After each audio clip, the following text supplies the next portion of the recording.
For 23 years, my father called me his biggest mistake, the daughter who ruined his career dreams and left him trapped in a dead-end hospital job. Then, last Tuesday, I watched him break down crying as the hospital administrator announced that their anonymous benefactor, who'd been secretly funding the cardiac wing, paying for equipment, covering patient bills for families who couldn't afford treatment, wanted to finally reveal her identity. The look on his face when they called my name? I'll remember that silence forever. Have you ever been called someone's biggest regret? Have you ever had a parent make you feel like your very existence was a burden they carried every single day? Drop a comment and let me know, because I've got a story about turning that pain into something beautiful, and it starts right here, right now. My name is Delilah Rivers. I'm 28 years old, and I'm the founder and CEO of Evergreen Digital Solutions, a company that went from my college dorm room to a multi-million-dollar tech empire in just 6 years. But to my father, Dr. Nathan Rivers, I was never anything more than the accident that derailed his life, the unwanted pregnancy that forced him to abandon his dreams of becoming a renowned surgeon and settle for being just another cardiologist at Meridian General Hospital in the small town of Willowbrook. Growing up, he made sure I knew exactly what I cost him. Every report card that wasn't perfect, every mistake I made, every time I asked for something. School supplies, new clothes, money for field trips, he'd get that look in his eyes, that cold, resentful stare that said, if you hadn't been born, I would be operating in the best hospitals in the country right now. Your mother and I had plans, Delilah, he'd say during his worst moments, usually after he'd been passed over for another promotion or when bills were piling up. Real plans. I was supposed to be in Boston by now, maybe New York. Instead, I'm stuck here because we had to keep you. The worst part? He wasn't wrong about the timing. I've seen the acceptance letters he kept in his desk drawer. Harvard Medical School, Johns Hopkins, Mayo Clinic, all dated the same year I was born. All declined because a teenage pregnancy changed everything. My mother, God rest her soul, tried to shield me from the worst of it. Elena Rivers was the kind of woman who could find light in any darkness, who believed that every child was a blessing regardless of the circumstances. But even she couldn't completely buffer the weight of my father's disappointment. When she passed away from cancer when I was 16, that buffer disappeared entirely. Now it's just you and me, he said at her funeral, and it didn't sound like comfort. It sounded like a prison sentence. The house became quieter after that. Dinner conversations disappeared. He'd come home from his shifts at Meridian General, eat whatever I'd managed to cook, and retreat to his study, where he'd sit surrounded by those old acceptance letters and medical journals, planning the life he never got to live. I threw myself into school, into programming, into anything that would give me a reason to stay out of that house. I learned to code because computers didn't judge me, didn't resent my existence, didn't make me feel like a burden that needed to be managed. In the digital world, I could create something from nothing. I could solve problems. I could be valuable. By my senior year of high school, I was already building websites for local businesses, fixing their computers, designing simple apps. The guidance counselor, Mrs. Patterson, pulled me aside one day and said, "Delilah, you have a gift. Don't let anyone convince you otherwise." But at home, my father saw my computer work as just another disappointment. Playing with toys, he'd call it. When are you going to do something real with your life? Something that actually helps people? I got a full scholarship to State University, not Harvard, not somewhere prestigious enough to impress him, but a full ride nonetheless. The night I got the acceptance letter, I was so excited. I ran to his study, knocked on the door, and when he opened it, I held up the letter with shaking hands. "Dad, I got in! Full scholarship! Computer science program!" He looked at the letter, looked at me, and his expression didn't change. "Computer science," he repeated flatly. "Well, I suppose someone has to fix the hospital's network when it crashes." That was it. That was his reaction to 4 years of perfect grades, to a full scholarship, to his daughter achieving something most kids in Willowbrook could only dream of. I moved into the dorms that fall and barely came home. Christmas breaks were awkward, tense affairs, where we'd sit in the same house but exist in completely different worlds. He'd talk about his patients, about the equipment the hospital needed but couldn't afford, about the families he had to turn away because they couldn't pay for procedures. I'd talk about my classes, my projects, my internships. Neither of us really listened to each other. During my sophomore year, I started my first real business, a simple app that helps small medical practices manage their patient scheduling. It wasn't glamorous, but it worked, and it solved a real problem. Within 6 months, I'd sold it to a larger healthcare software company for enough money to pay off my student loans and have some left over. That's when I realized something. I might not be able to save lives with my hands the way my father did, but I could save lives with my mind. I could create technology that made healthcare more efficient, more accessible, more affordable. I could help doctors like my father do their jobs better. But when I tried to tell him about the app, about the sale, about my plans for the future, he just nodded politely and changed the subject back to his work. It was clear that nothing I did would ever measure up to the life he'd sacrificed for me. Junior year, I started Evergreen Digital Solutions from my dorm room.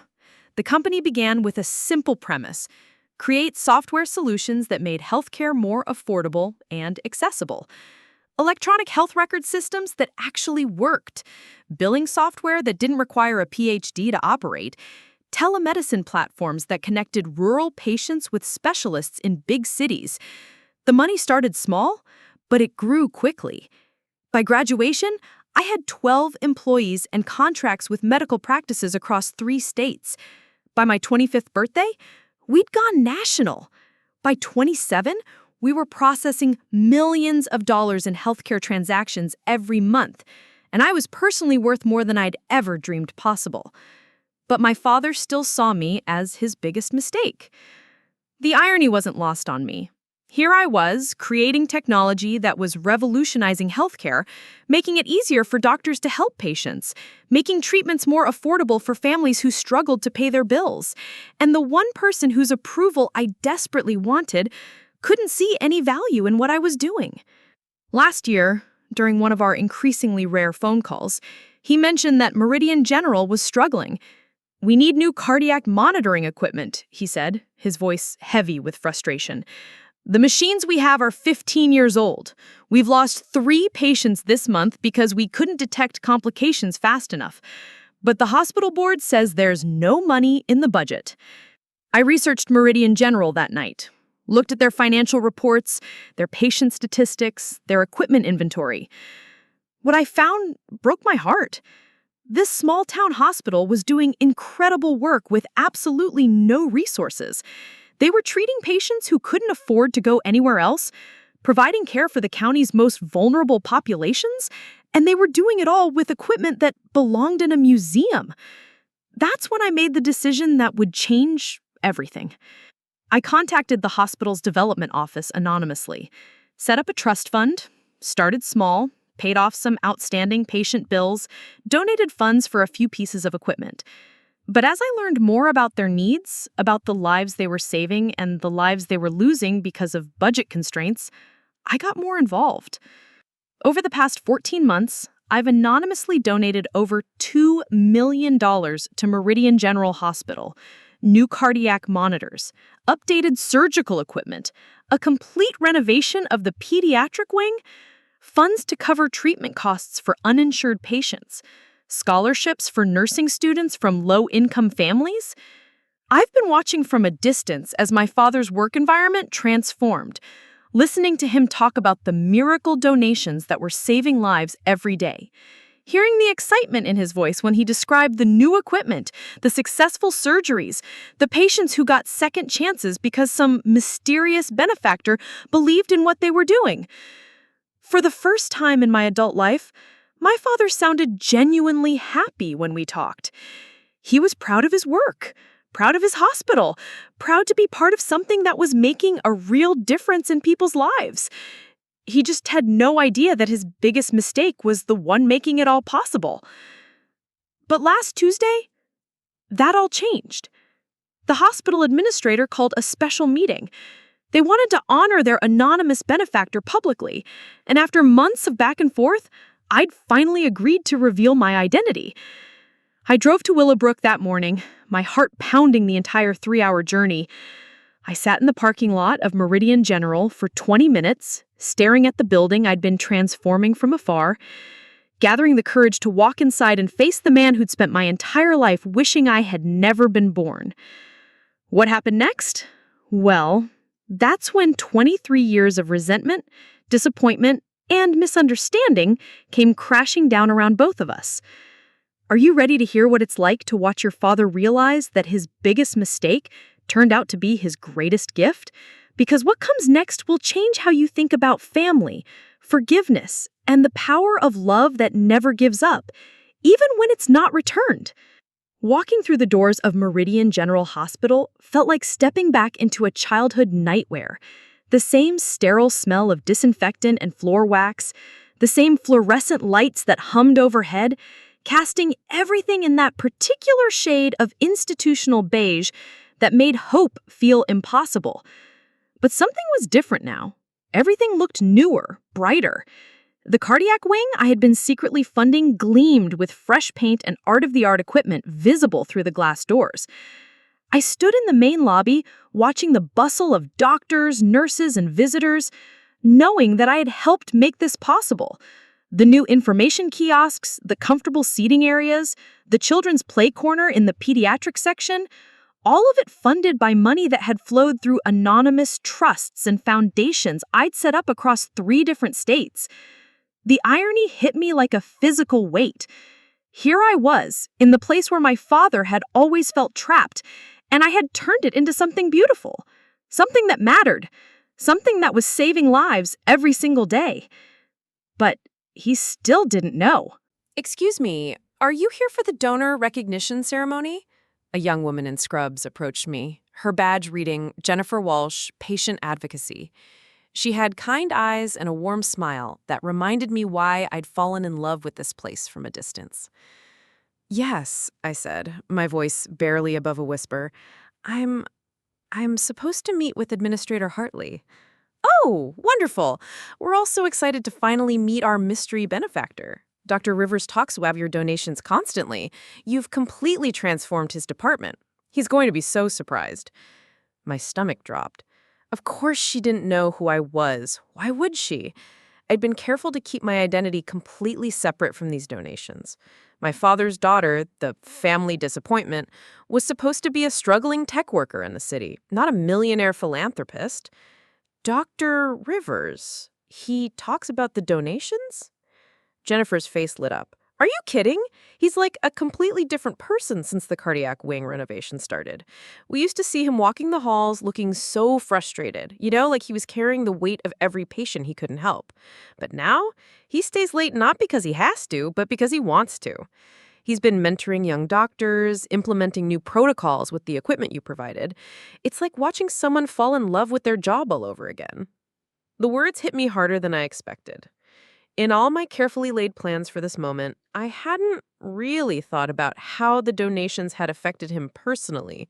I'd focused on the medical outcomes, the lives saved, the equipment purchased. But Jennifer was describing something I'd never seen in my father: joy in his work. He's in the cardiac wing now if you'd like to see him before the ceremony. Dr. Hartley is running a few minutes late anyway.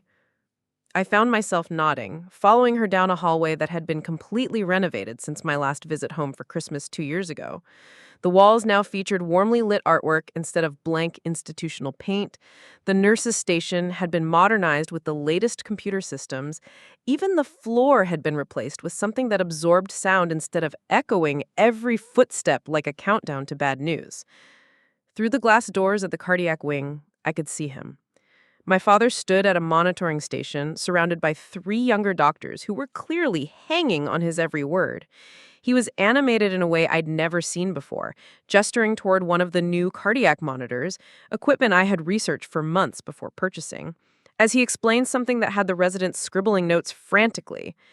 The sensitivity on these new units, I heard him saying, as we got closer, means we can catch arrhythmias that the old equipment would have missed completely. Mrs. Patterson from Oakwood Street, if we'd had these monitors last year, we would have caught her condition 6 months earlier. Could have prevented the massive coronary that put her in the ICU for 3 weeks. One of the residents, a young woman who couldn't have been more than 26, raised her hand. Dr. Rivers, the anonymous donor who provided this equipment, do we know anything about their background? Are they connected to the medical field? My father paused, and for a moment, his expression softened in a way I hadn't seen since my mother was alive. Dr. Martinez, I've thought about that a lot. Whoever they are, they understand healthcare from the inside. Every donation has been exactly what we needed, when we needed it. Not flashy equipment that looks good in brochures, but the real tools that save lives. Monitoring systems, diagnostic equipment, patient care upgrades. Someone who knows the difference between what hospitals say they need and what they actually need. He turned back to the monitor, running his hand along its edge with something approaching reverence. I've been doing this for 28 years, and I've never seen donations this thoughtful, this strategic. It's like this person has been watching our department, understanding our challenges, and solving them one by one. I just. He paused, his voice catching slightly. I just wish I could thank them properly. Let them know what a difference they've made. I had to step back from the glass door. 28 years. He'd been working here since I was born, through my childhood, through all those years when he resented being stuck in this small town hospital instead of pursuing his dreams in Boston or New York. And now, for the first time, I was hearing him talk about his work with genuine pride and satisfaction. Miss Rivers, Jennifer touched my arm gently. Are you all right? You look a little pale. I'm fine, I managed, though my hands were shaking. It's just emotional, seeing the impact up close. Through the glass, my father was now showing the residents how to calibrate one of the new devices. His movements were confident, practiced, but there was something else there, too.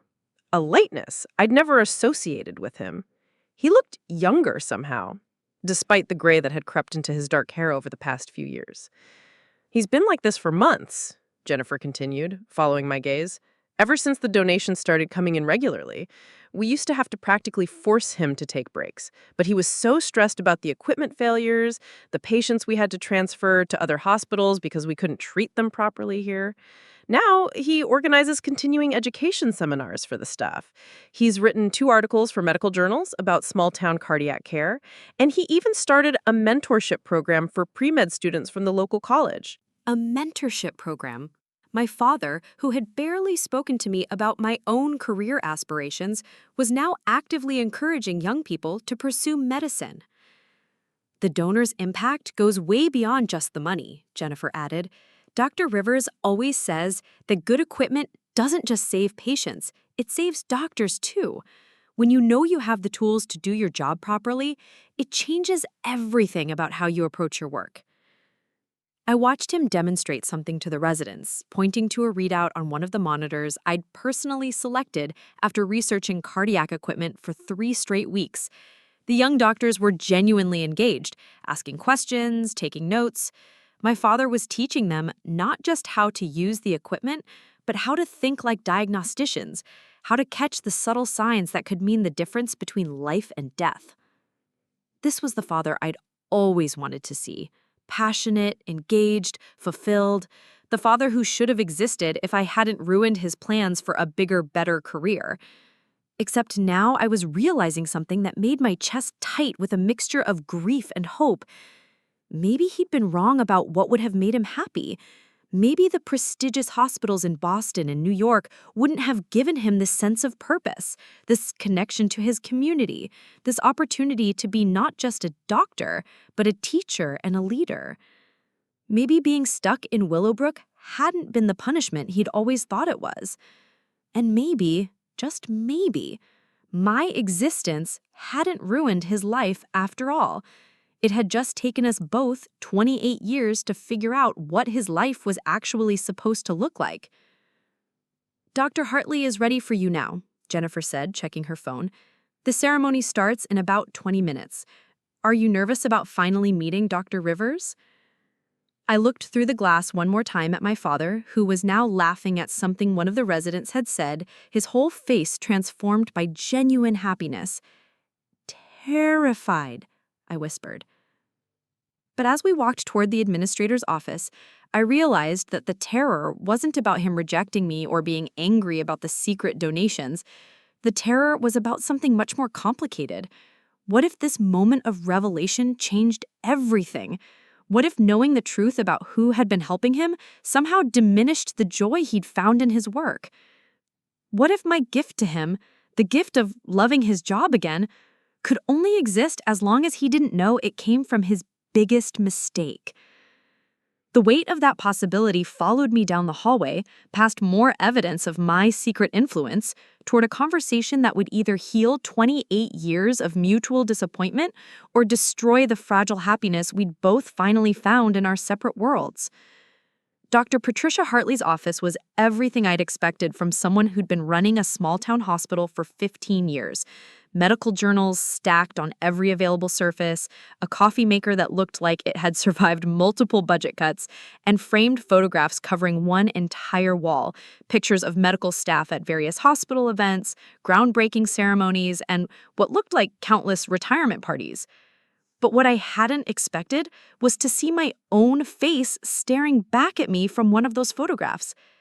It was my high school graduation picture, displayed prominently on her desk in a frame that clearly belonged to my father.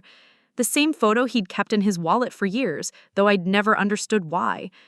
In the picture, I was 18, holding my diploma, looking hopeful about a future that felt limitless. Looking at it now, from the perspective of someone who'd built an empire he knew nothing about, that optimistic girl felt like a stranger. Miss Rivers. Dr. Hartley stood as I entered, extending her hand with a warm smile that immediately put me at ease. I have to say, when our anonymous benefactor's attorney reached out to arrange this meeting, I never imagined, well, I suppose I should have connected the last name, but Nathan has always been so private about his family. Private. That was one way to put it. Please sit down, she continued, gesturing to a chair across from her desk. I have to ask, does your father know you're here? Does he know about any of this? No, I said, my voice steadier than I felt. He doesn't know about the donations, and he doesn't know I'm here today. We don't talk very often. Dr. Hartley's expression shifted, and I could see her trying to reconcile the disconnect between my father's pride in his work and the apparent distance between us. She glanced at the graduation photo, then back at me. I see. Well, that makes this even more remarkable, doesn't it? The scope of your donations, the thoughtfulness behind each contribution. Nathan talks about our mysterious benefactor constantly. He's developed this theory that whoever you are, you must have medical training yourself because you understand our needs so precisely. She pulled out a thick folder from her desk drawer. I've documented every donation over the past 14 months. The cardiac monitoring systems, the pediatric wing renovation, the emergency room equipment upgrades, the patient assistance fund. Just last month, you covered the entire cost of Mrs. Chen's emergency surgery when her insurance was denied. She's a single mother of 3, works 2 jobs, and your donation literally saved her life.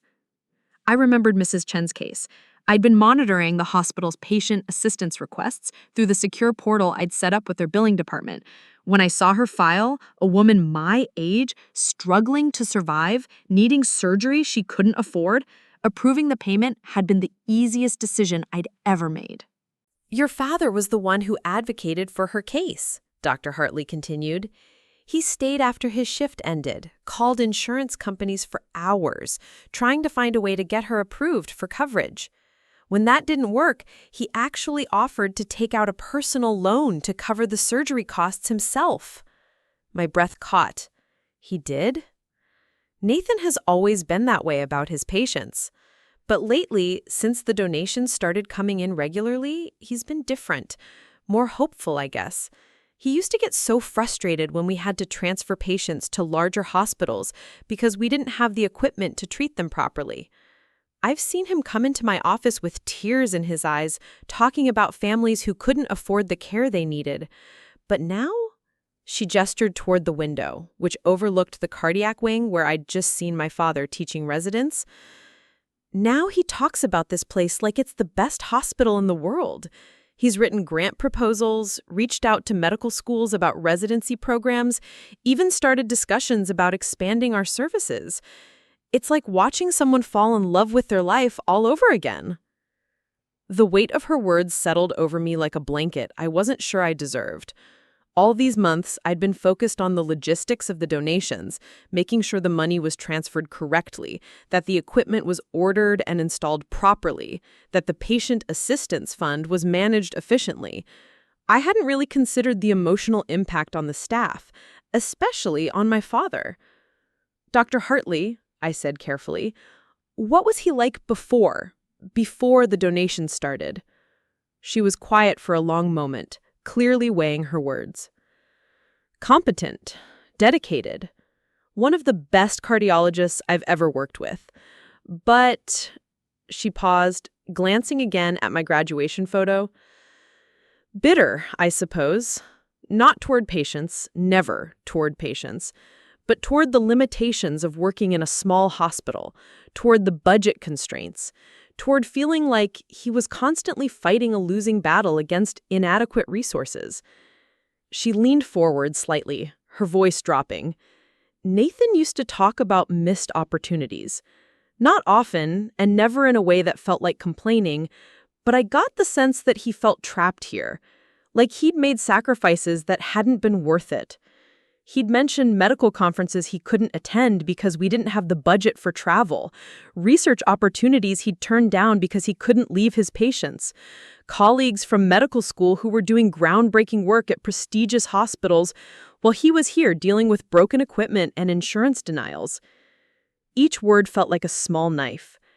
Everything she was describing matched exactly with the version of my father I'd grown up with, the man who looked at me and saw everything he'd given up, everything he'd never gotten to become. But something changed about 8 months ago.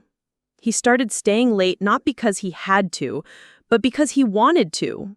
He began organizing continuing education sessions for our nursing staff, writing articles about rural cardiology, mentoring young doctors. It was like he suddenly saw potential here that he'd never noticed before. 8 months ago, that was when I made my largest donation yet, the complete renovation of the cardiac wing, including the state-of-the-art monitoring systems and surgical equipment. It was also when I started the Patient Assistance Fund that had covered Mrs. Chen's surgery and dozens of other cases. The timing coincided with your donations, I said, more to myself than to her. Exactly! And that's what makes this so beautiful, Delilah. You've given him more than new equipment. You've given him hope. You've shown him that someone believes in the work he's doing here, that someone thinks this place and these patients are worth investing in. For a doctor who spent years feeling like his career was a compromise, that kind of validation is... She trailed off, searching for the right word. Life-changing, I finished quietly. Yes, exactly that. I stared out the window at the cardiac wing, watching my father's animated conversation with the residents. All these years, I'd assumed that his resentment toward me was about the prestigious career he'd never gotten to have. But maybe it was never about the big hospitals or the famous colleagues or the research opportunities. Maybe it was about feeling like his work didn't matter, like he was just going through the motions in a place that nobody cared about. Dr. Hartley, can I ask you something personal? Of course. Do you think he's happy now? Really happy? Not just professionally satisfied, but actually happy with his life? She smiled, the kind of smile that transformed her entire face. You know what he said to me last week?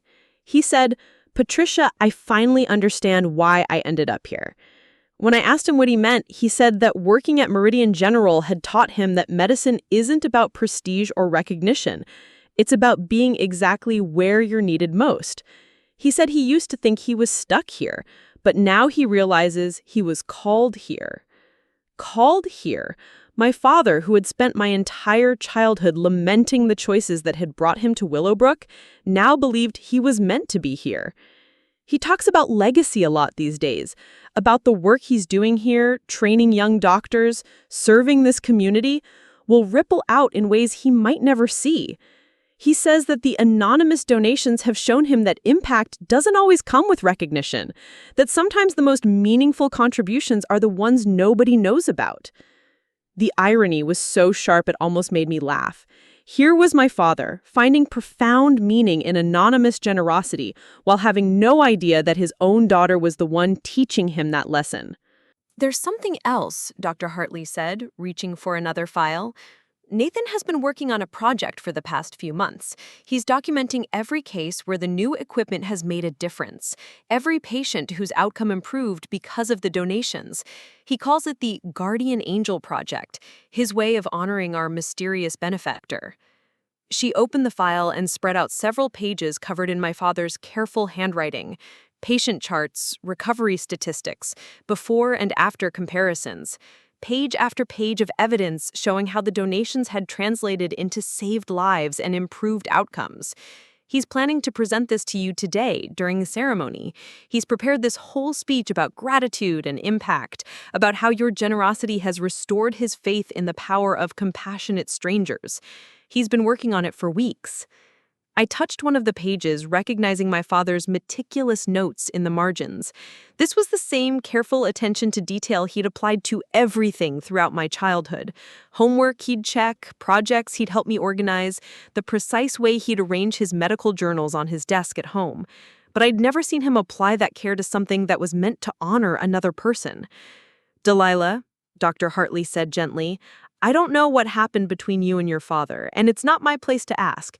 But I want you to know that the man who's going to walk into that ceremony today is not the same man who was working here 2 years ago. Your gifts have changed him in ways that go far beyond the professional. You've given him a sense of purpose that he'd lost, maybe that he never had in the first place." She paused, studying my face. "The question is, are you ready to let him thank you for it?" Through the window, I could see my father heading toward the main conference room where the ceremony would take place. In less than 30 minutes, I would sit in that room and watch him deliver a speech about gratitude and mystery and the power of anonymous kindness. And then I would stand up, reveal my identity, and watch his entire understanding of our relationship shift in real time.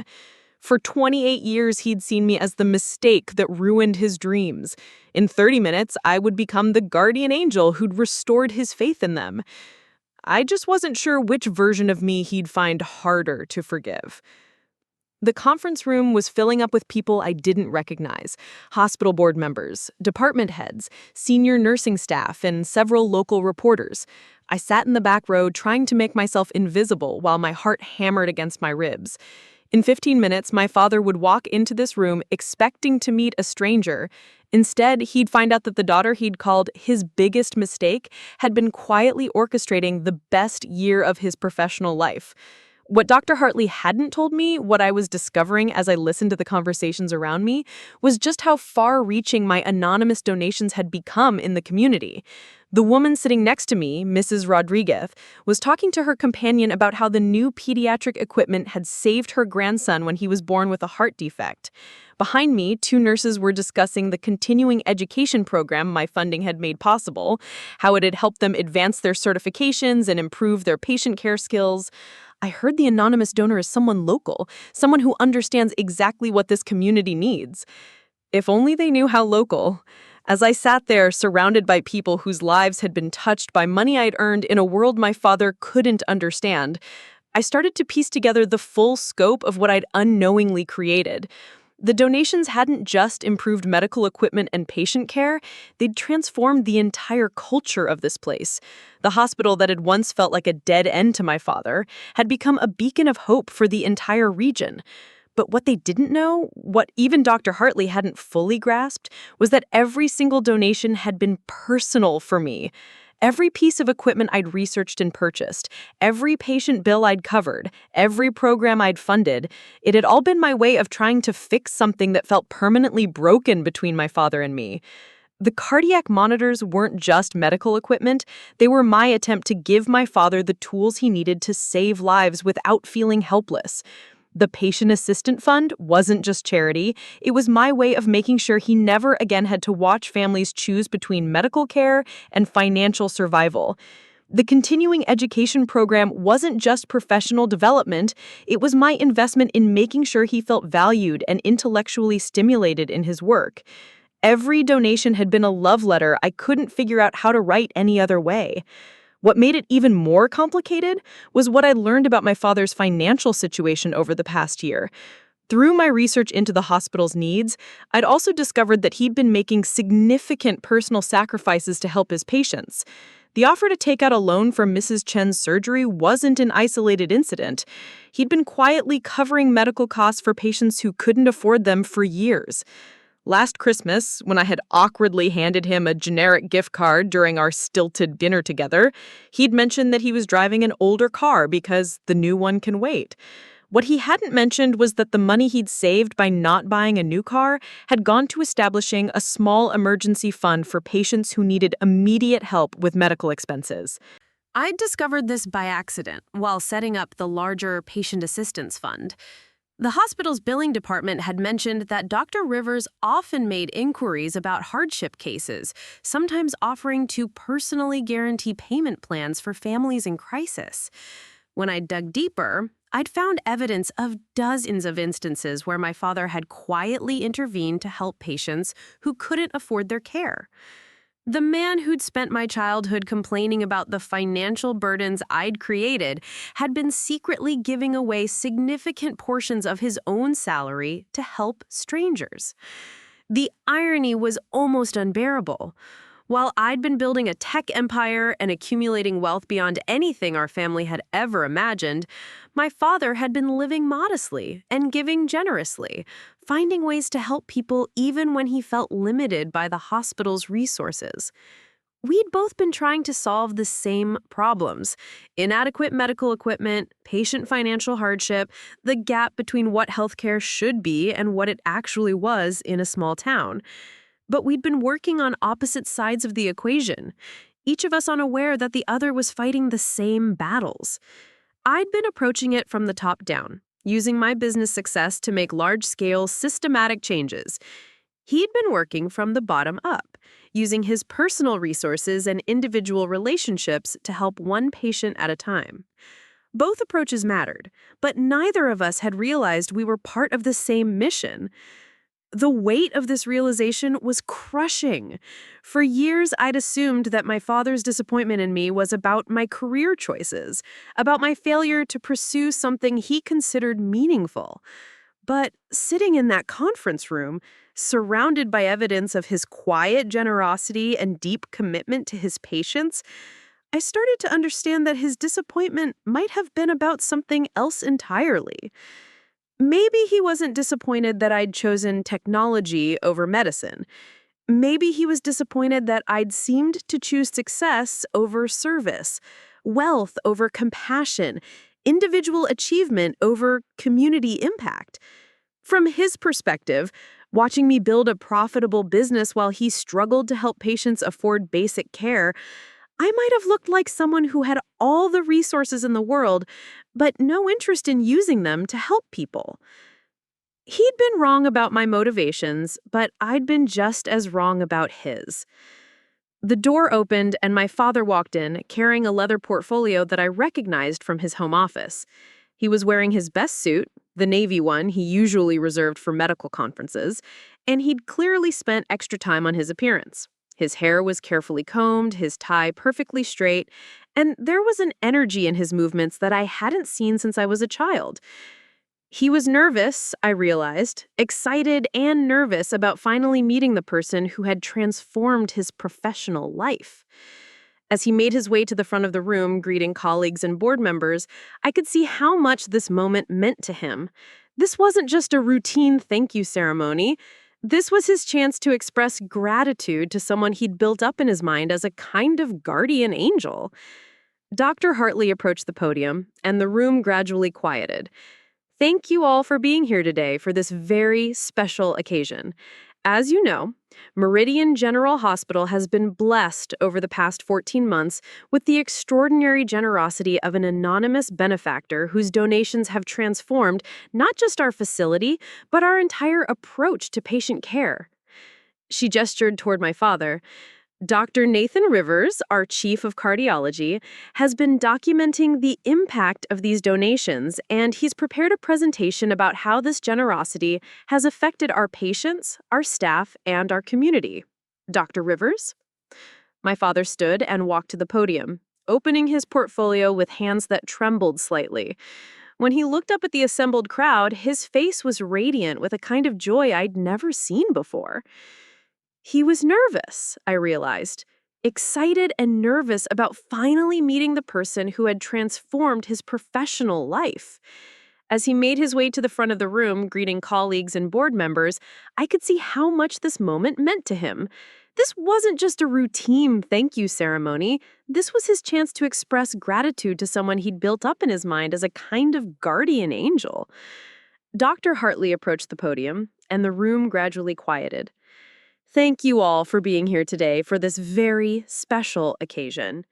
As you know, Meridian General Hospital has been blessed over the past 14 months with the extraordinary generosity of an anonymous benefactor whose donations have transformed not just our facility, but our entire approach to patient care. She pointed to my father. Dr. Nathan Rivers, our chief of cardiology, has been documenting the impact of these donations, and he's prepared a presentation about how this generosity has affected our patients, our staff, and our community. Dr. Rivers? My father stood and walked to the podium, opening his portfolio with hands that trembled slightly. When he looked up at the assembled crowd, his face was radiant with a kind of joy I'd never seen before.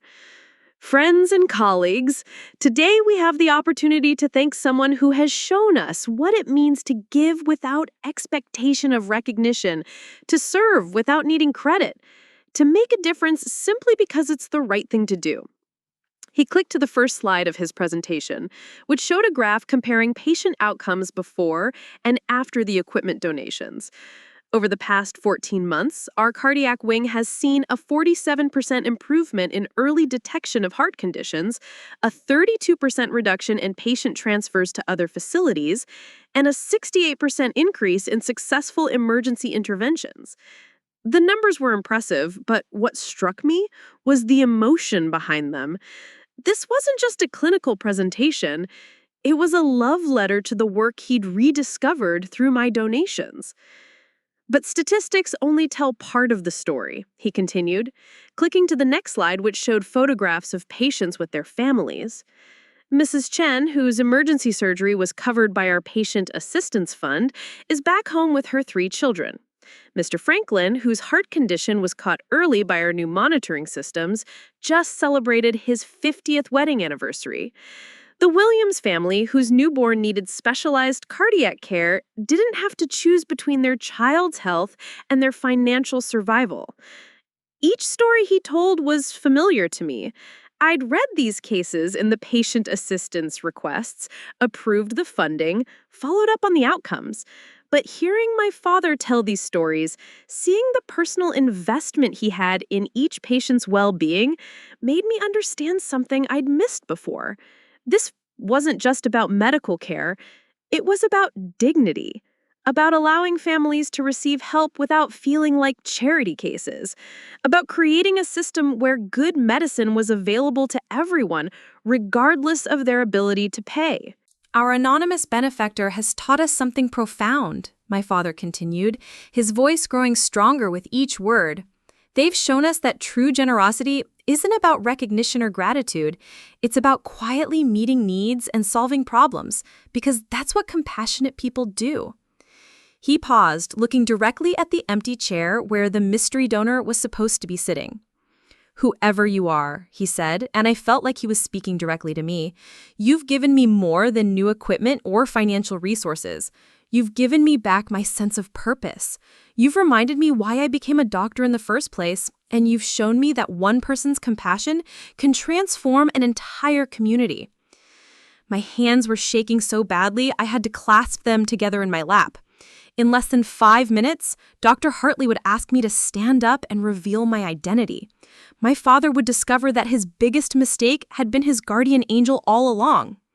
But first, I had to listen to him finish his speech, had to hear him talk about the mystery donor as if they were everything he'd ever hoped his own daughter might become. My father clicked to his final slide, which showed a simple image. Hands holding a heart with the words, "Anonymous compassion changes lives," beneath it. But as he prepared to conclude his presentation, something unexpected happened. Dr. Hartley's assistant, a young man named David, hurried into the room and whispered something urgent in her ear. Dr. Hartley's face went pale. She nodded, then approached the podium.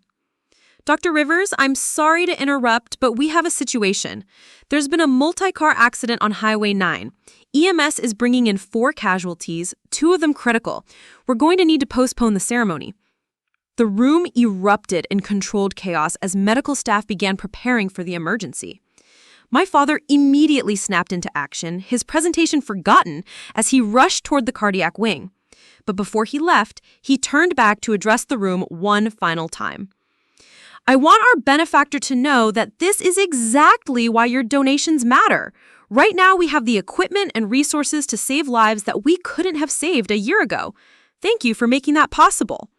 Then he was gone, Dr. Hartley close behind him, leaving me sitting in a rapidly emptying conference room with a ceremony that would have to wait. But I couldn't just sit there. I followed the medical staff toward the emergency department, staying out of the way but close enough to see what was happening. What I witnessed over the next 3 hours changed everything I thought I knew about my father and the work he did. The first ambulance arrived with a teenage girl, maybe 17 years old, who had been thrown from her car during the collision. Her parents arrived minutes later, a couple who looked like they'd been pulled away from a family barbecue, the father still wearing a grilling apron, the mother clutching car keys with shaking hands. I watched my father take charge of the girl's care with a calm authority I'd never seen before. He wasn't just treating her injuries, he was managing the entire emotional landscape of the crisis. While other doctors focused on medical protocols, my father made sure the parents understood what was happening, explained each procedure before it was performed, and provided constant reassurance about their daughter's prognosis. She's going to be fine, he told them after the initial assessment. The cardiac monitor is showing strong, steady rhythms, no internal bleeding. We're going to take excellent care of her. The cardiac monitor he was referring to was one of the machines I donated 8 months ago. Watching him use it to save a girl who was probably close to the age I'd been when he'd called me his biggest mistake, I felt something shift inside my chest. But it was what happened with the second critical patient that really broke me open. The second ambulance brought in an elderly man, probably in his 70s, who'd suffered a massive heart attack during the collision. His wife rode with him, holding his hand and repeating his name over and over. "Stay with me, Thomas. Stay with me." I recognized them immediately. Thomas and Margaret Pemberton, who lived 2 streets over from my childhood home. Mr. Pemberton had been my high school math teacher. Mrs. Pemberton had run the church nursery where my mother had volunteered before she got sick. They'd sent me a graduation card when I finished college, even though I'd barely spoken to them since high school. Mr. Pemberton was in bad shape. Even from my position in the hallway, I could see that this was touch and go. My father worked over him with intense focus, using equipment I'd purchased to monitor his heart function and guide treatment decisions. "Margaret," my father said gently to Mrs. Pemberton as the medical team stabilized her husband, "he's fighting hard, and we have everything we need to help him fight. But I want you to know that this is serious. The next few hours are going to be critical." Mrs. Pemberton nodded, tears streaming down her face. "Doctor, we can't afford, if he needs surgery?" My father stopped what he was doing and looked directly at her. "Margaret, you don't worry about that right now. Thomas needs surgery and he's going to get surgery. We'll figure out the rest later." I knew what that meant. I'd seen the documentation of my father's personal financial assistance to patients. If the Pembertons couldn't afford the procedure, my father would find a way to cover it himself, just like he'd been doing for years before my anonymous donations started supplementing those efforts. But then something remarkable happened.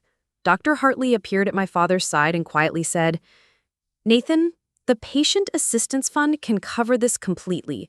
The anonymous donors specifically set aside money for exactly these kinds of emergency situations." The relief on my father's face was immediate and profound. For just a moment, his professional composure cracked, and I saw the weight he'd been carrying for years. The burden of watching patients suffer because of financial limitations. The stress of trying to personally bridge gaps in the healthcare system. "Thank God," he whispered so quietly I almost didn't hear it. "Thank God for whoever that person is." He turned back to Mrs. Pemberton with renewed energy. "Margaret, Thomas is going to get the best care we can possibly provide, and you're not going to worry about the cost. Everything is going to be covered. I had to step into a supply closet because I was crying so hard I couldn't see straight. For 3 hours, I watched my father save lives, using equipment I'd provided and resources I'd funded, while the patients' families expressed gratitude to an anonymous donor they'd never meet. I watched him work with a passion and precision that took my breath away, saw him comfort grieving relatives, and celebrate successful procedures with equal intensity. Most importantly, I watched him do all of this without any expectation of recognition or praise. The presentation he'd prepared for the ceremony had been about thanking someone else. He'd never once taken credit for the countless ways he'd personally contributed to these positive outcomes. When Mr. Pemberton was finally stable and moved to recovery, Mrs. Pemberton grabbed my father's hands and said, "Dr. Rivers, how can we ever thank you? And how can we thank the person who paid for all this?" My father's response stopped me cold. "Margaret, I've been thinking a lot lately about gratitude and debt, about what we owe each other as human beings. The person who donated this equipment and paid for Thomas's surgery, they don't want thanks. They want us to keep doing exactly what we're doing, taking care of each other." He paused, looking around the emergency department that had been transformed by my donations. "I think sometimes the most meaningful gifts are the ones that let other people be their best selves. Our anonymous donor hasn't just given us money. They've given us the ability to practice medicine the way it should be practiced, without barriers, without compromises, without having to choose between what's right and what's affordable." Mrs. Pemberton nodded, but then said something that made my knees weak. "You know, doctor, my husband taught your daughter in high school, Delilah Rivers. He always said she was brilliant, that she could do anything she set her mind to. I hope wherever she is now, she knows how proud she should be of her father." My father's expression changed instantly. The confident, compassionate doctor disappeared, replaced by someone who looked suddenly uncertain and sad. "Delilah," he said quietly, we don't really stay in touch much anymore. I think I disappointed her somehow, never quite figured out how to support her dreams the way I should have." My heart shattered completely. Here was my father, on one of the best days of his professional life, using equipment I'd provided to save lives in ways that fulfilled his deepest sense of purpose, and he still believed he'd failed me as a parent, still believed that our distance was his fault, that he'd somehow not been good enough for the daughter he'd called his biggest mistake. The final piece of the puzzle fell into place in that moment. My father's resentment toward me hadn't been about the career opportunities he'd lost. It had been about his fear that he'd failed to be the kind of father who deserved a successful daughter's love and respect. He'd been wrong about everything, just like I'd been wrong about everything.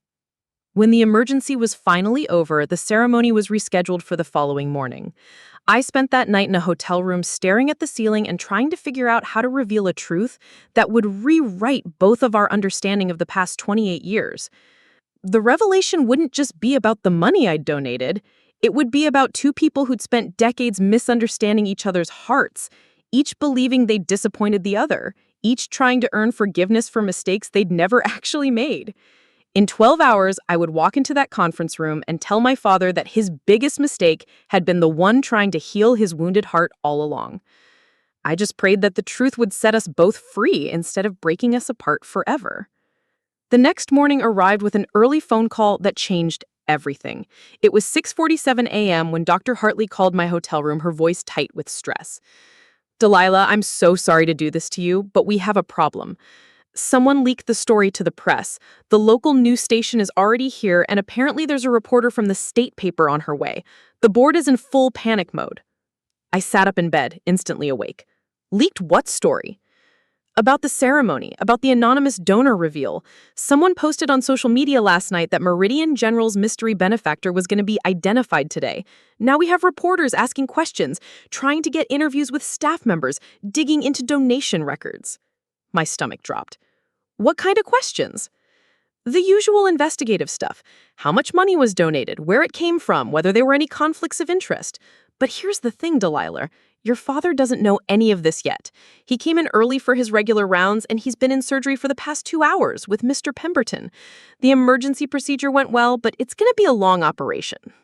I could hear the controlled chaos in the background. Phones ringing, urgent conversations, the sound of people trying to manage a crisis they hadn't seen coming. The board wants to cancel the ceremony entirely, Dr. Hartley continued. They're worried about the attention, about potential investigations into the hospital's financial management. But your father, Delilah, he's been preparing for this moment for months. Canceling it without explanation would devastate him. She paused, and I could hear her taking a deep breath.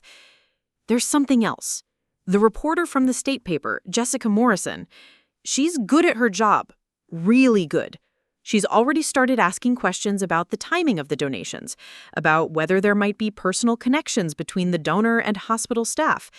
If she keeps digging, she'll figure out who I am, I finished.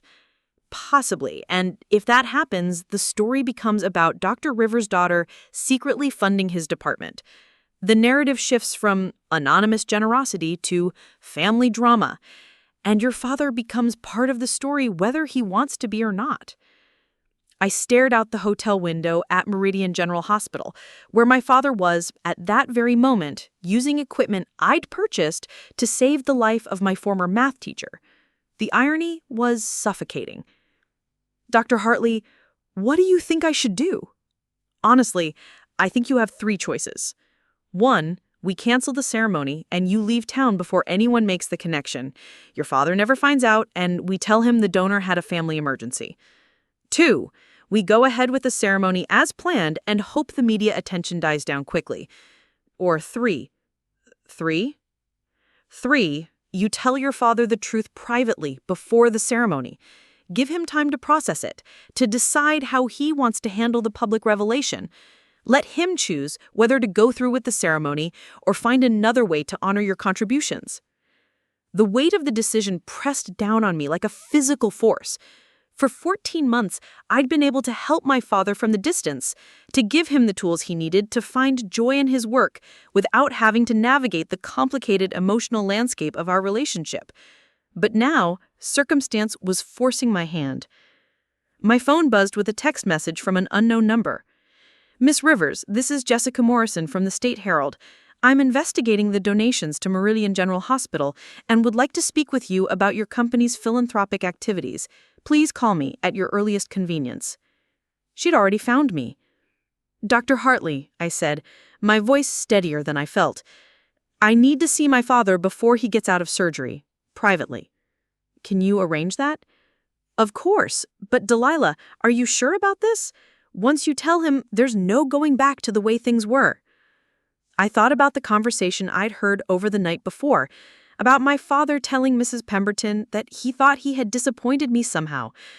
I thought about 28 years of mutual misunderstanding, of 2 people who loved each other but had never figured out how to bridge the gap between their different worlds. The way things were wasn't working for either of us. Maybe it's time to try something different. An hour later, I was sitting in my father's office, surrounded by the evidence of a life I'd never fully understood. Medical journals, patient files, and photographs of colleagues and patients covered every surface. But what struck me most were the small personal touches I'd never noticed before. A worn copy of To Kill a Mockingbird on his desk, the same book my mother used to read to me, a small plant that someone had clearly been caring for meticulously, and a framed quote on the wall that read, "The best way to find yourself is to lose yourself in the service of others." Dr. Hartley had told him only that there was something urgent we needed to discuss before the ceremony. He'd agreed to meet with me, though she'd warned me that he was exhausted from the emergency surgery and emotionally drained from the intensity of the past 24 hours. When he walked into the office, still wearing his scrubs from the operating room, he looked older than I remembered. The gray in his hair was more pronounced, the lines around his eyes deeper. But there was something else there too, a contentment I'd never seen before, a sense of purpose that seemed to emanate from him even in his exhaustion. "Delilah," he said, surprise clear in his voice. "I didn't expect— What are you doing here? Dr. Hartley said there was something urgent about the ceremony, but I thought—" He stopped, studying my face with the same careful attention he'd probably applied to countless medical diagnoses over the years. "Dad," I said, and the word felt foreign in my mouth. We'd long since moved to calling each other by first names, a formal distance that seemed safer than the intimacy of family titles. "We need to talk." He sat down across from his desk, and for a moment we just looked at each other. In the silence, I could hear the familiar sounds of the hospital around us, the soft beeping of monitors, the quiet conversations of medical staff, and the gentle hum of equipment that was keeping people alive. "How's Mr. Pemberton?" I asked, stalling for time. "He's going to be fine. The surgery went better than expected. He'll need some recovery time, but he should be back to teaching in a few months." My father's face softened. He asked about you during pre-op.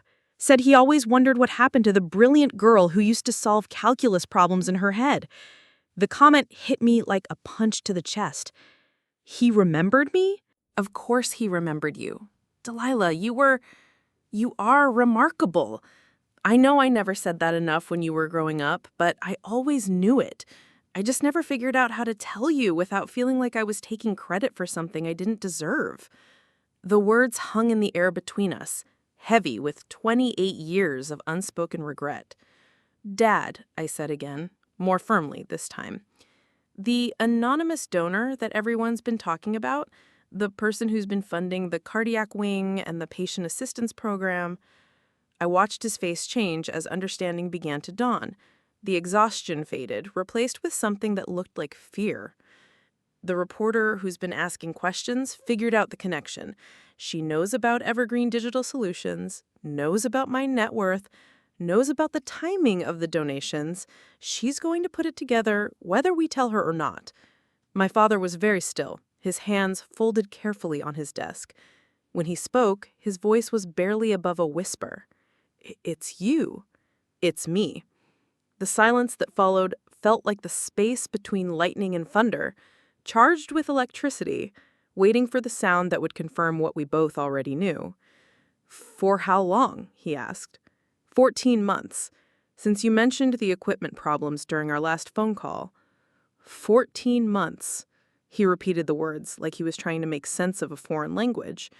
"The cardiac monitors, the patient assistance fund, Mrs. Chen's surgery, the pediatric wing renovation, all of it." He stood up abruptly and walked to the window that overlooked the cardiac wing where he'd been working when I first saw him yesterday. For a long time, he didn't say anything, just stared out at the department that had been transformed by his daughter's secret generosity. "Why?" he finally asked, not turning around. It was the question I'd been dreading, and the question I'd been waiting my entire life to answer. "Because you're my father," I said, simply, "and because watching you be unhappy was breaking my heart even when I was too proud to admit it." When he turned around, there were tears in his eyes. "Delilah, I called you my biggest mistake. I know. He made you feel like your existence was a burden. I know. And you've been trying to give me back my dreams. I've been trying to help you realize that maybe your dreams never left. Maybe they just look different than you thought they would." The ceremony was supposed to start 2 hours. Outside, reporters were gathering, preparing to document what they thought would be a simple story about community generosity. Instead, they were about to witness something much more complicated. A father and daughter finally finding their way back to each other after 28 years of loving each other badly. But first, we had to figure out how to tell the truth to a room full of people who thought they were celebrating a stranger's kindness when they were actually about to witness a family healing itself in real time. The conference room was packed beyond capacity. Word had spread through Willowbrook like wildfire, not just about the anonymous donor reveal, but about the unexpected media attention that had descended on their small-town hospital.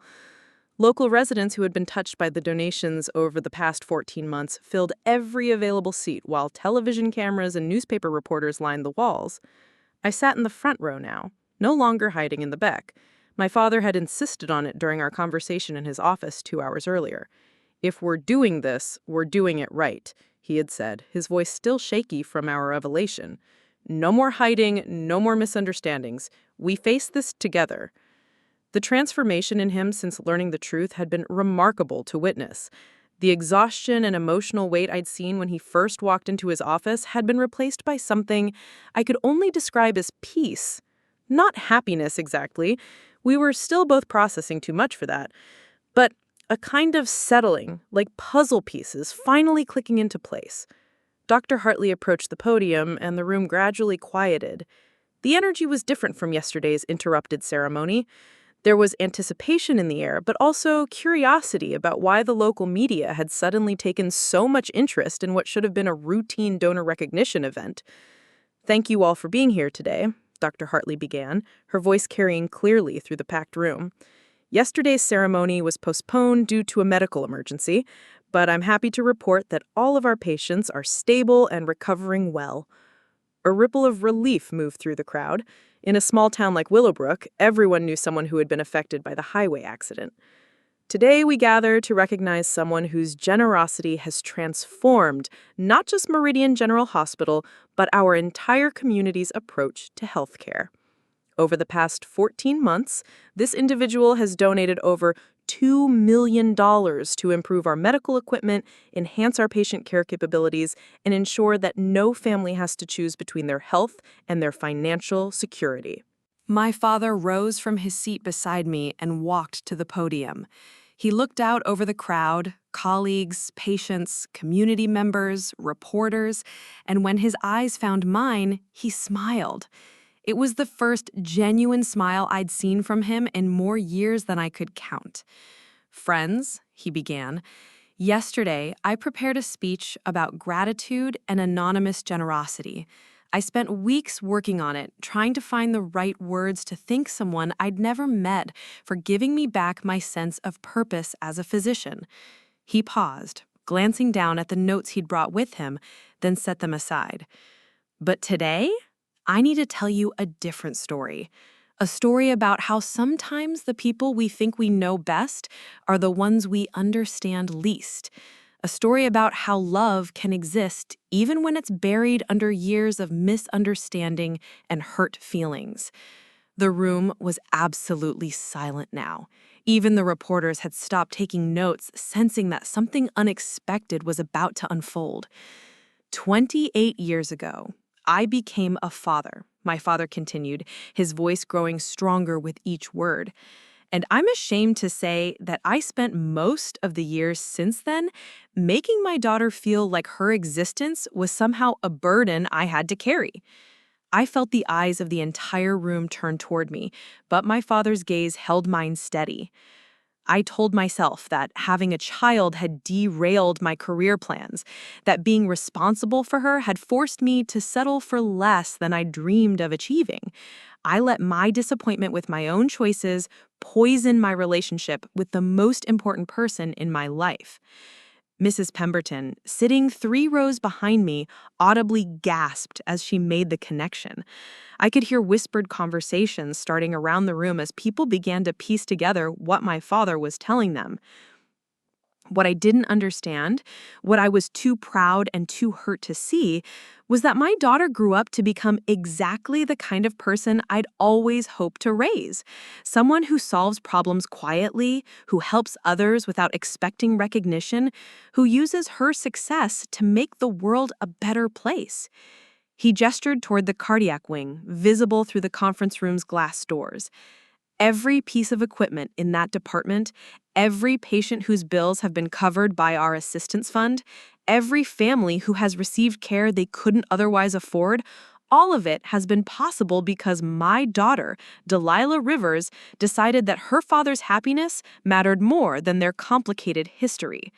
The room erupted, not in applause, but in something more complex, a mixture of surprise, recognition, and emotional resonance that rippled through the crowd like a wave. I heard several people crying, saw others shaking their heads in amazement, watched reporters frantically scribbling notes as they realized this story was much bigger than they had anticipated. "Delilah," my father said, extending his hand toward me, "would you please join me?" My legs felt like they might not support me, but I stood and walked to the podium.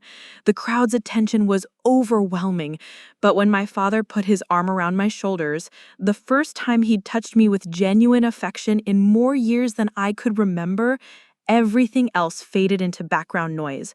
I want you all to meet my daughter, he said, his voice thick with emotion. The anonymous benefactor who has been quietly revolutionizing healthcare in our community. The woman who taught me that true success isn't measured by where you work or how much recognition you receive, but how many lives you touch and how much good you put into the world. The applause, when it came, was thunderous. But more than that, it was personal. These weren't strangers clapping politely at a formal ceremony. These were people whose lives had been directly affected by my donations, who understood in a visceral way what my generosity had meant to their community.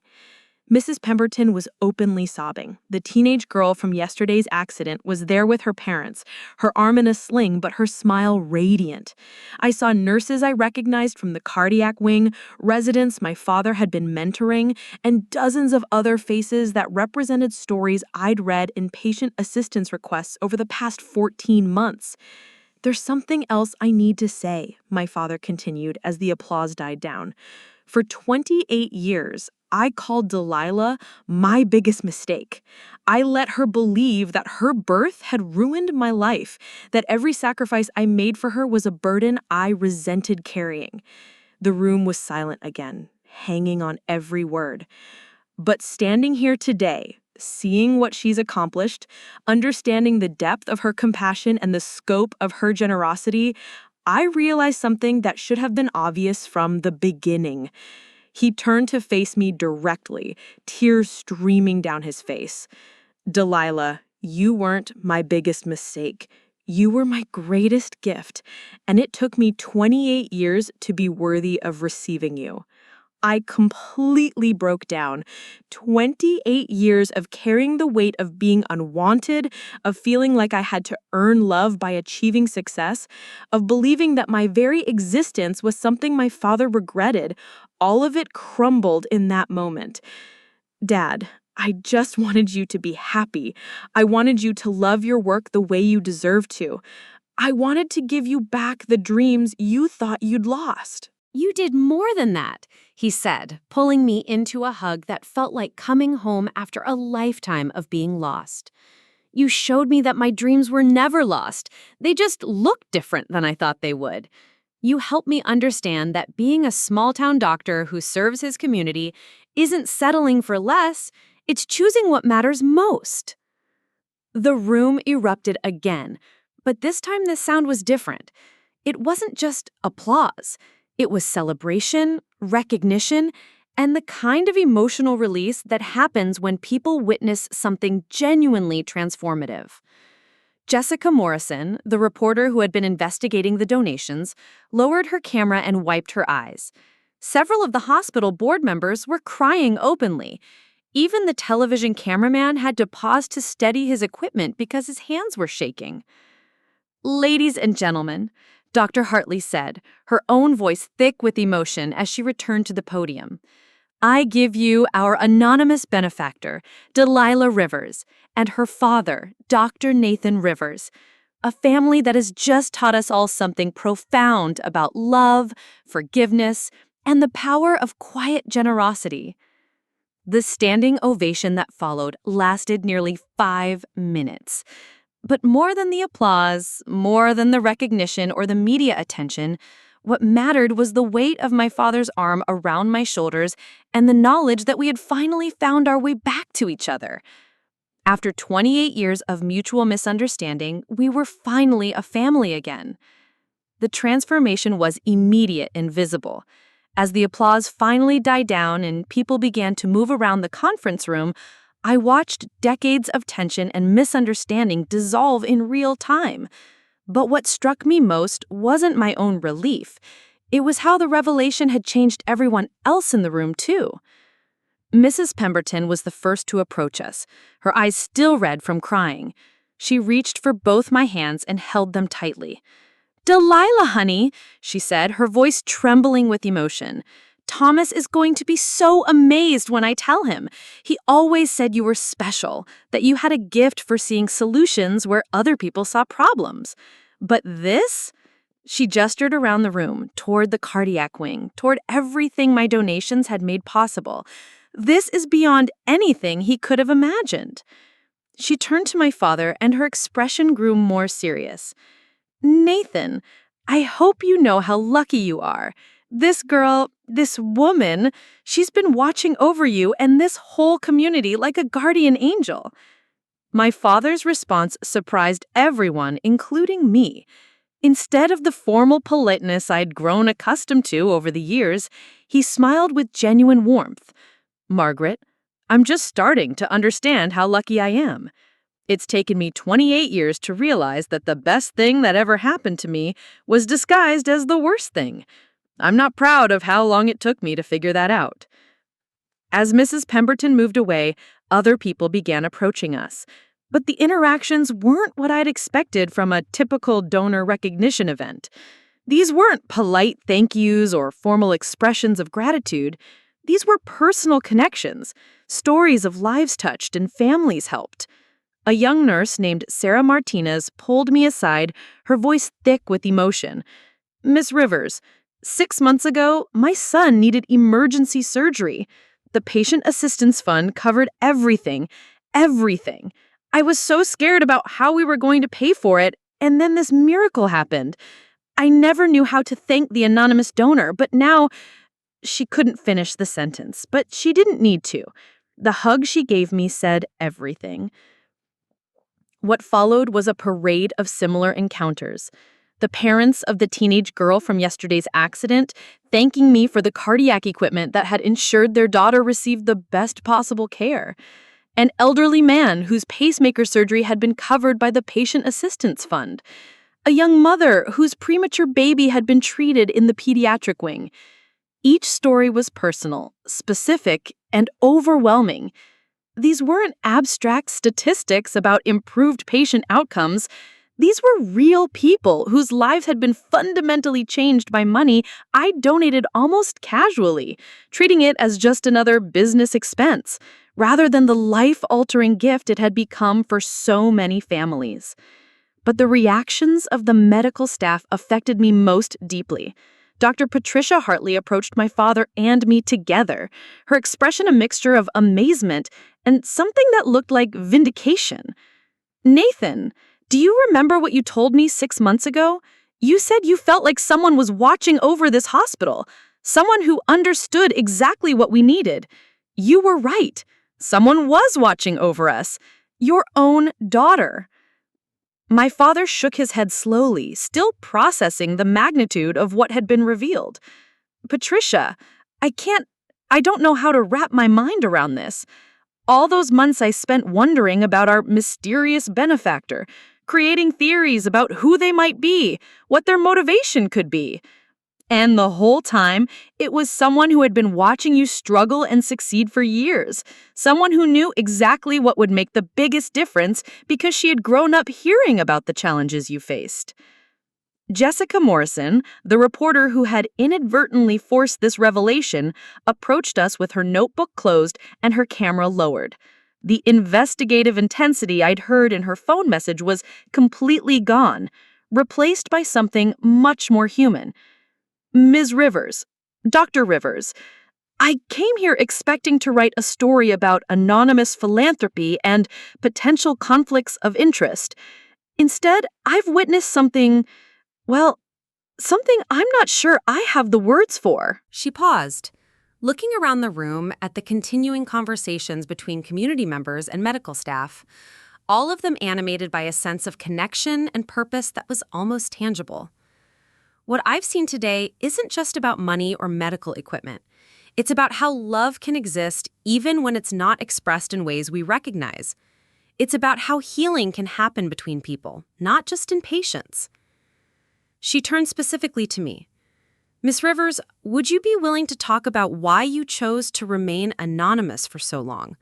About what made you decide to reveal yourself today?" For the first time since the ceremony began, I felt genuinely calm. The question I'd been dreading, about my motivations, about the complexity of my relationship with my father, no longer felt dangerous. "I stayed anonymous because I wasn't sure my father would accept help from me," I said honestly. "We'd spent so many years misunderstanding each other that I was afraid offering assistance directly would feel like pity or judgment rather than love." I looked at my father, who was listening intently. But anonymity also protected me from having to face the possibility that even my help wouldn't be enough to bridge the gap between us. It was safer to love him from a distance than to risk being rejected again. "And now?" Jessica asked. My father answered before I could. "Now we understand that love was never the problem. The problem was that we were both so afraid of disappointing each other that we stopped trying to connect. Delilah thought I didn't value her success because it wasn't in medicine. I thought he didn't respect my work because it wasn't prestigious enough. We were both wrong." The conversation was interrupted by Dr. Sandra Martinez, one of the cardiology residents I'd seen my father mentoring the day before. She approached us with a mixture of excitement and professional curiosity. "Dr. Rivers, Miss Rivers, I hope it's okay to ask, but this whole situation raises fascinating questions about healthcare philanthropy and family dynamics in medical communities. Would you consider speaking to our residency program about your collaborative approach to improving patient outcomes?" The request caught us both off guard, but my father's response was immediate and enthusiastic. "Sandra, that's a brilliant idea. I think Delilah and I have both learned something important about how different types of expertise can work together to solve healthcare challenges. She understands systems and technology in ways that complement clinical knowledge." He turned to me with an expression I'd never seen before. Not just pride, but genuine respect for my professional capabilities. "Would you be interested in that? Maybe we could develop some kind of ongoing partnership. Your understanding of healthcare technology and my clinical experience could help train the next generation of doctors to think more systematically about patient care." The suggestion was so unexpected, so far beyond anything I'd imagined when I started making anonymous donations, that I almost couldn't process it. My father wasn't just accepting my help.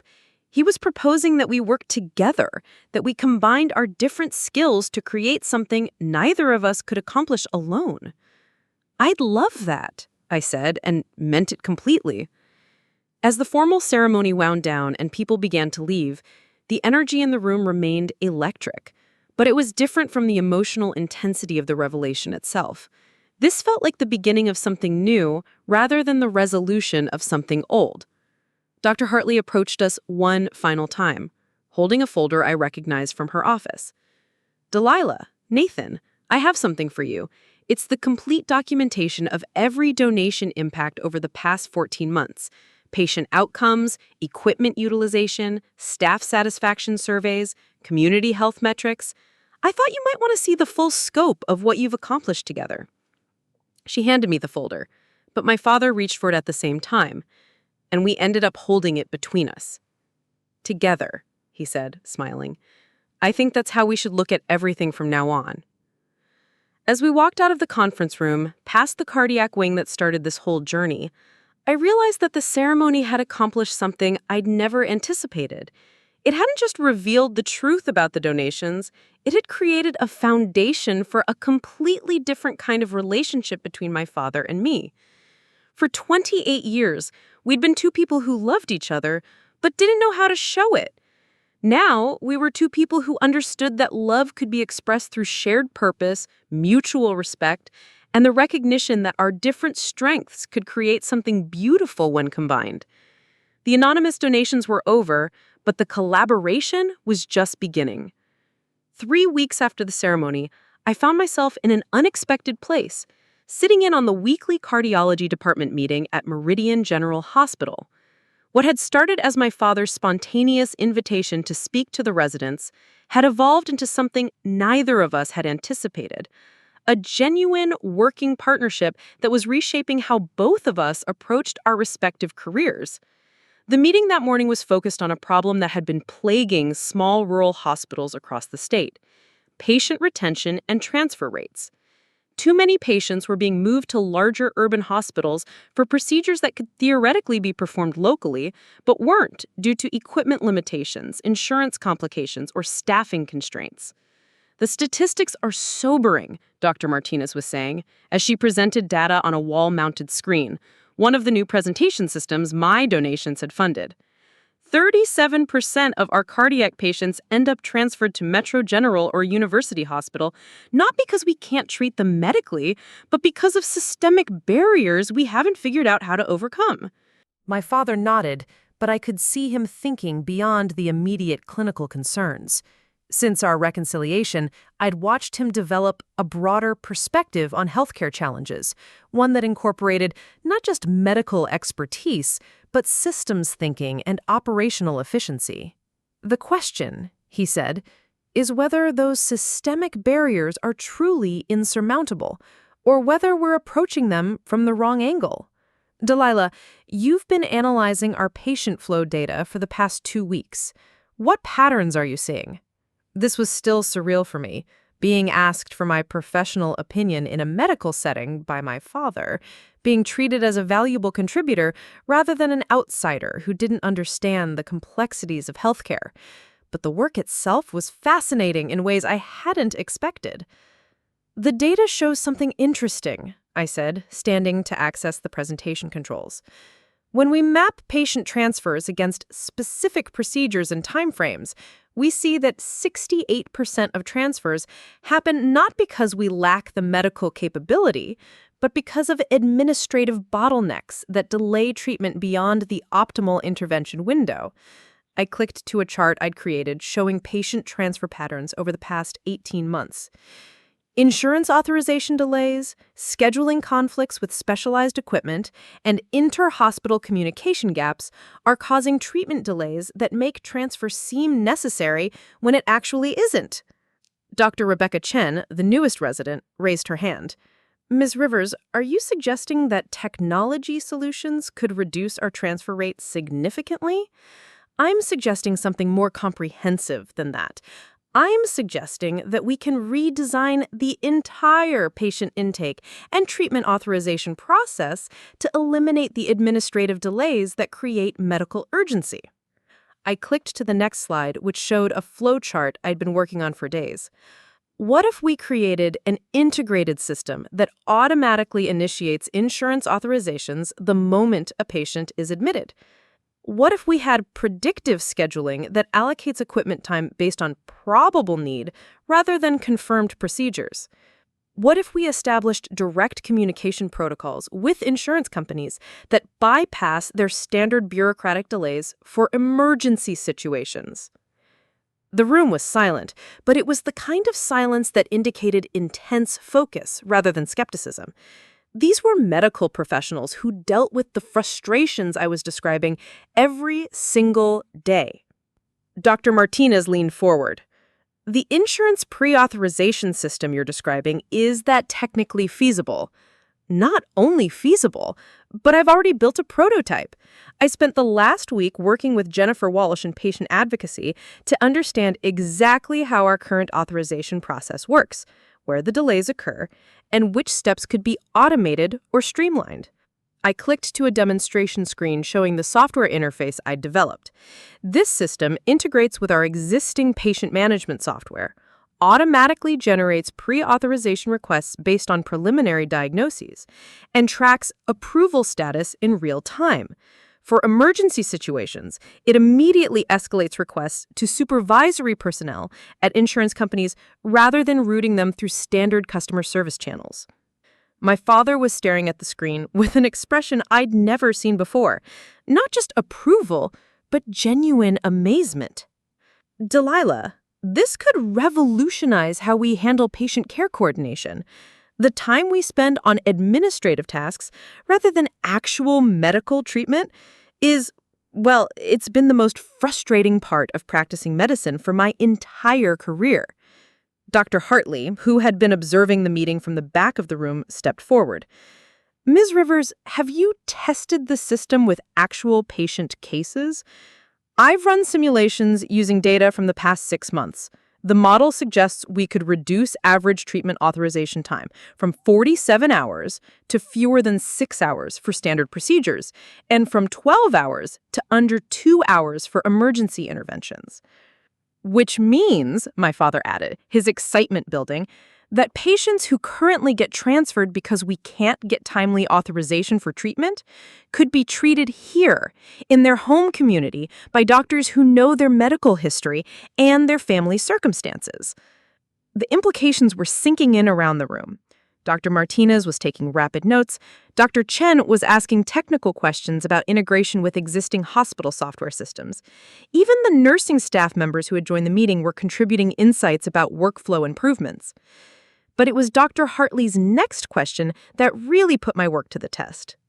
Ms. Rivers, this is impressive as a theoretical framework, but before we could implement something like this hospital-wide, we'd need to see evidence that it actually works in practice. Do you have a proposal for a pilot program? This was the question I'd been hoping for and dreading in equal measure, because the answer required me to make a commitment that went far beyond anonymous donations or occasional consulting. It required me to become genuinely involved in the day-to-day operations of the hospital where my father worked. I do have a proposal, I said, glancing at my father before continuing. I'd like to implement a 6-month pilot program in the cardiology department, working directly with staff to refine the system based on real patient cases.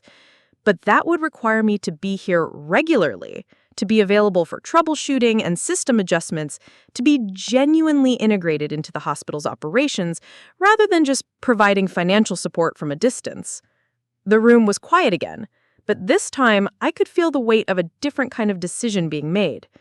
My father and I had spent 3 weeks rebuilding our relationship through weekly dinners and long conversations about healthcare policy and technology applications. But working together daily, in the environment where he was most himself, would be a much more significant test of our newfound connection.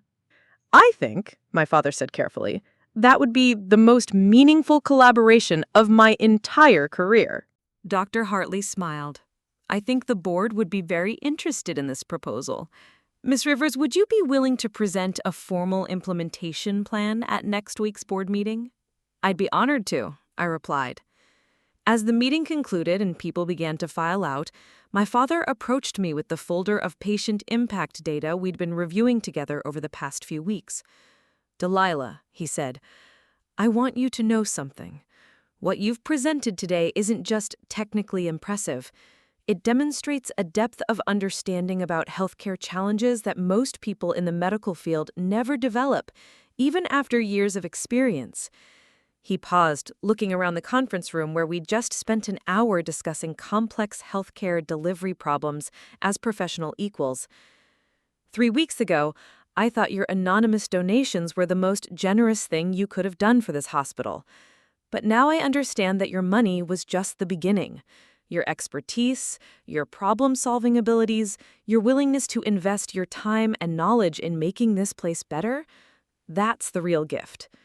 I felt tears starting in my eyes, but they were different from the overwhelming emotions of the ceremony 3 weeks earlier.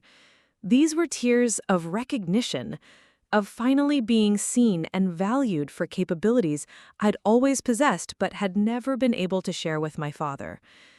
Dad, I said, working on these problems with you has been the most fulfilling 3 weeks of my professional life. I've built successful software systems and profitable businesses, but nothing has felt as meaningful as this work we're doing together.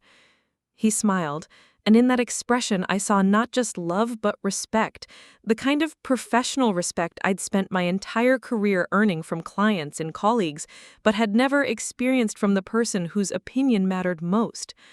Then let's keep doing it, he said simply. Let's see how much good we can accomplish when we combine your technological innovation with medical expertise. As we gathered our materials and prepared to leave the conference room, I realized that the pilot program I'd just proposed represented something much more significant than a new software implementation. It represented the transformation of our relationship, from one based on old hurts and misunderstandings to one built on mutual respect, shared purpose, and the recognition that our different strengths could create solutions neither of us could develop alone. For the first time in 28 years, my father and I were truly partners, And the work we were about to undertake together would prove that our partnership could create value that extended far beyond our personal healing. 6 months later, I stood in the same conference room where my father had once called me his biggest mistake, but everything had changed. The wall now displayed a permanent installation, a digital dashboard showing real-time patient care metrics that had become the gold standard for rural hospital efficiency across 3 states. The system I'd developed as a pilot program had exceeded every projected outcome and was being implemented in 17 other hospitals. But the numbers on the screen, impressive as they were, weren't what filled me with pride. It was the conversation happening around the conference table where my father was leading a discussion with hospital administrators from across the region about sustainable healthcare innovation. The key insight, he was saying to a group that included Dr. Hartley, 2 state health department officials, and administrators from 4 other rural hospitals, was understanding that technological solutions and clinical expertise aren't separate domains. They're complementary approaches to the same fundamental challenge. He gestured toward the dashboard. When we integrated automated authorization protocols with clinical decision-making workflows, we didn't just reduce administrative delays, we created a system that allows medical professionals to focus on patient care while ensuring that logistical barriers don't prevent optimal treatment outcomes. Dr. Sarah Martinez, who had become the lead coordinator for our expanded patient care initiative, added her perspective. The transfer rate reduction has been remarkable. We've gone from 37% of cardiac patients being transferred to other facilities to less than 8%. But more importantly, patient satisfaction scores have increased dramatically because families can receive high-quality care in their home community. I listened to this discussion with a sense of fulfillment I'd never experienced in any business context. The work my father and I had developed together over the past 6 months had proven something I'd always believed but never been able to demonstrate, that technology could enhance human connection rather than replace it, that innovation could serve compassion rather than compromise it. The state health department official, Dr. Rebecca Torres, turned to me with a question that 6 months ago would have terrified me, but now felt like a natural extension of our work. Ms. Rivers, we've been discussing the possibility of creating a statewide initiative based on your integrated patient care model. Would you and Dr. Rivers consider heading up a task force to develop implementation guidelines for rural hospitals across the region? Before I could respond, my father spoke up. Dr. Torres, I think I can speak for both of us when I say that this work has become more than just a professional collaboration. It's become our shared mission.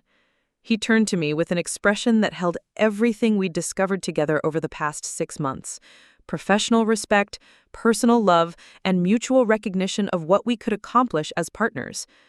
Delilah has taught me that innovation in healthcare isn't about choosing between high-tech solutions and human-centered care. It's about finding ways to use technology to amplify our ability to heal, to connect, and to serve our communities more effectively. The state health department official, Dr. Torres, nodded enthusiastically. The preliminary data from your pilot program suggests that this model could revolutionize rural healthcare delivery throughout the state. The cost savings alone would justify implementation, but the improvement in patient outcomes in community health metrics is unprecedented. What she was describing represented the culmination of everything I'd unknowingly been working toward since those first anonymous donations 14 months ago. I'd started with the simple goal of making my father happy in his work, but the system we'd developed together had grown into something that could transform healthcare access for thousands of families across the region. I'd be honored to co-chair that task force, I said, but I have one condition. The room waited expectantly. Any implementation has to include robust training and support for medical staff at participating hospitals. Technology is only as effective as the people who use it, and every hospital has unique challenges that require customized solutions. My father smiled, which is exactly why this partnership works so well. Delilah ensures that technological innovation serves clinical needs rather than dictating them. As the meeting concluded and participants began making plans for the next phase of our expanded initiative, I found myself reflecting on the journey that had brought us to this moment. 14 months ago, I'd been a successful but emotionally isolated businesswoman whose greatest achievement was building profitable software systems. Today, I was part of something that was directly improving lives, strengthening communities, and proving that family relationships could be transformed through shared purpose. Dr. Hartley approached us as we gathered our materials. Delilah, Nathan, I want you to know that what you've accomplished together goes well beyond the technical innovations or the improved patient outcomes. You've demonstrated something that I think a lot of families struggle with: how love can evolve and deepen when people are willing to see each other clearly. She paused, looking around the conference room that had become the center of our collaboration. When this all started with the anonymous donations, I thought we were witnessing an act of generosity. But now I understand that we were actually witnessing the beginning of a healing process that would transform not just your relationship, but the entire way our community approaches healthcare. As we walked out of the hospital together, my father and I passed the cardiac wing where everything had started. The equipment I donated was still there, still saving lives every day, but it no longer represented secret gifts from a daughter trying to earn her father's love. Now it represented the foundation of a partnership built on mutual respect, shared values, and the recognition that our different strengths could create something beautiful together. "Dad," I said as we reached the parking lot, "do you ever wonder what would have happened if the media hadn't forced the revelation when they did? If I'd kept making anonymous donations indefinitely?" He was quiet for a moment, considering the question seriously. "I think," he said finally, "that the donations were never really about anonymity or secrecy. They were about love finding a way to express itself, even when the people involved didn't know how to communicate directly." He smiled, and in that expression, I saw the father I'd always needed him to be: someone who valued my contributions, respected my capabilities, and understood that our different approaches to solving problems could complement each other perfectly.